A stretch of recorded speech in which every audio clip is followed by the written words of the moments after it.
నమస్తే TV 999 news కి స్వాగతం।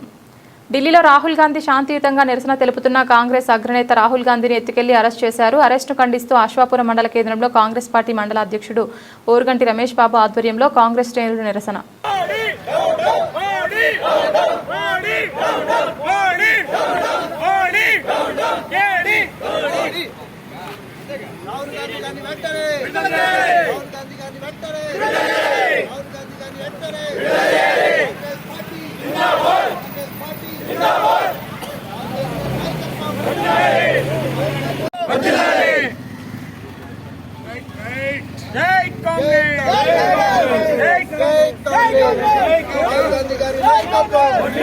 రాహుల్ గాంధీ గారి నాయకత్వం రాహుల్ గాంధీని వెంటనే రాహుల్ గాంధీ గారిని వెంటనే BJP down down BJP BJP BJP దేశంలో ప్రజాస్వామిక పాలన నడుస్తూ ఉంది।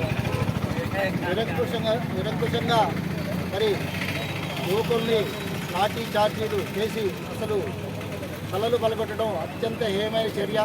రీడ్ పేపర్ లీకేజ్ విషయంలో మరి ఉద్యోగాలు కావాలని యువకులు మౌనంగా నిరసన వ్యక్తం చేస్తుంటే దాన్ని అణిచివేసే ఉద్దేశంతో మోడీ ప్రభుత్వం మరి ఈరోజు అప్రజాస్వామ్యంగా రాక్షసంగా మరి విద్యార్థుల మీద కఠినంగా లాఠీ చార్జ్ చేయడం అత్యంత హేయమైన చర్య।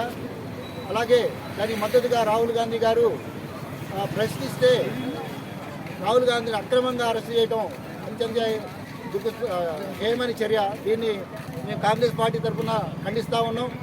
అతి త్వరగా రాహుల్ గాంధీని విడిచిపెట్టాలని, లేకపోతే పెద్ద ఎత్తున ఆందోళన చేసి బీజేపీ ప్రభుత్వాన్ని గద్దె దింపే వరకు మేము నిద్రపోమని ఈ సభ తెలియజేసుకుంటా ఉన్నాం।